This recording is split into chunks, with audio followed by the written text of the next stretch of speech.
তীব্র তাপপ্রবাহ থেকে বাচ্চাদের বাঁচাতে দুবার করে স্নান করানোর জন্য উপদেশ দিলেন প্রখ্যাত শিশু চিকিৎসক ডাক্তার অপূর্ব ঘোষ। এছাড়াও এ সময় হালকা জামাকাপড় পরানোর পাশাপাশি প্রচুর জল পান করানোর পরামর্শ দিয়েছেন তিনি। বাচ্চাদেরকে এই গরমে দুবার করে স্নান করানো উচিত। একবার সকালের দিকে, আরেকবার খেলাধুলো করে এসে বিকালের দিকে স্নান করানো উচিত। আর জামা কাপড়টা যতটা সম্ভব হালকা জামা কাপড় পরানো। কালার্ড জামাতে কিন্তু গরমটা বেশি লাগে। আমাদের তো সবার সেই ব্যবস্থা নেই যে এয়ার কন্ডিশনে থাকবে। এমন অনেক আছে যাদের বাড়ির ছাদ টিনের কিংবা অ্যাসবেস্টসের। এটার মধ্যেই আমাদেরকে বাঁচতে হবে।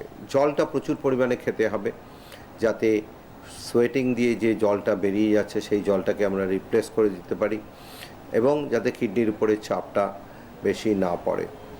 খাবার দাবারের ব্যাপারটা আমি বলবো যে ফলমূলটা একটু বেশি খেতে হবে। ঘামাচি একটা প্রবলেম বাচ্চাদের, গরমে ঘামাচি, গরমে ফোড়া, সেগুলো তো ঠান্ডায় রাখা ছাড়া আর কোনো উপায় কিছু নেই। তো সুতরাং আমি চাইলেও হয়তো কিছু করতে পারবো না।